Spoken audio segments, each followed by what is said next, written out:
So, Rip, let's break down the Broncos and Patriots game yesterday. It was a snowy, it was ugly, it was muggy. I mean, believe there was 4 missed field goals, which I don't think I've ever seen. I can't remember seeing that many missed field goals in a game before. But one of the things I want to talk about was Stidham when he threw, which was pivotal in the game, what the refs called the backwards pass. I watched it several times. I think I'm not sure which way they originally ruled that the ball was dead, Incomplete. Yep. Now they incomplete, ruled it incomplete as an incomplete. incomplete pass. When they went back to it, and I saw it from a couple angles, it looked to me you could make an argument that it was a forward pass. So what were your thoughts on that?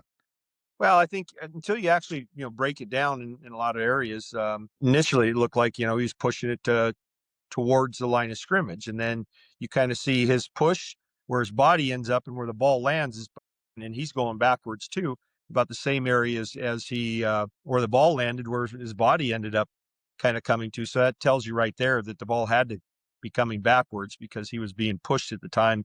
It was attempted to, I thought he made a pretty good play to get a intentional grounding call and a penalty initially, and then the referees looked at it and said, no, no, that was a backwards pass. And then one of the referees did blow the whistle, which is a good call, and the play's dead at that point in time. But even though they should have probably not blown their whistle and given the Patriots a touchdown, they end up scoring a touchdown anyway. But that was pivotal. I think that was kind of at a point in time where the conditions were still pretty good.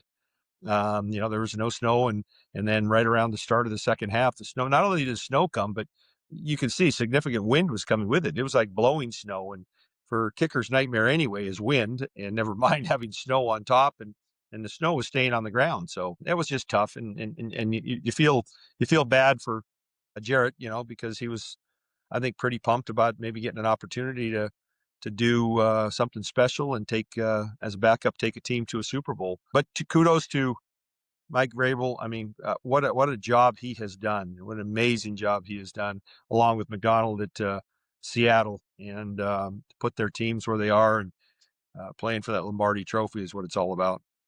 Well, it's kind of interesting because the Patriots, everyone thought that they'd be dead for the next 2 decades after Brady left. And then after Belichick left, they thought, okay, for sure there was a rebuilding process. Gerard Mayo came on for a year and then got fired, which was kind of an interesting call. You bring someone on only a year and you don't Yeah, give him a chance. But then, Robert Kraft went and grabbed Mike Vrabel, who seems to be the right man for this job along with Drake May. So one of the other things that was said after the game, Sean Payton said he wished he wouldn't have went for it on 4th and 1 and just kicked the field goal, which would have I mean, we could play these what ifs, would have been 10 what 10. ifs all the time. Yep. But my thought process is kicking a field goal wasn't automatic in yesterday's game. So who's to say that they even make that field goal on 4th and 1? Yeah, well, they are pretty good guys today, and from inside 40 yards, are almost like 98% or some crazy statistic that's out there. But or no, I shouldn't say 98%, but in the 90s, from inside 40, and that would have been one from inside 40, which is these guys are pretty good. But yeah, the conditions didn't allow that, and I think Coach Payton is probably kicking himself in the rear, thinking, "Why didn't we do that?" And then as far as the Patriots, where they were, I mean, goodness gracious, I mean, they, what an opportunity. You got to look at the ownership in Tennessee, and you have probably one of the best coaches there, and to let him go and giving him an opportunity and what he's done, and your hats off to Mike and the amazing job that he's done. Because before that, I mean, we all were saying their Patriots dynasty will never ever come back. Not only that, I don't think for about 3 or 4 years that team could play dead in a John Wayne movie.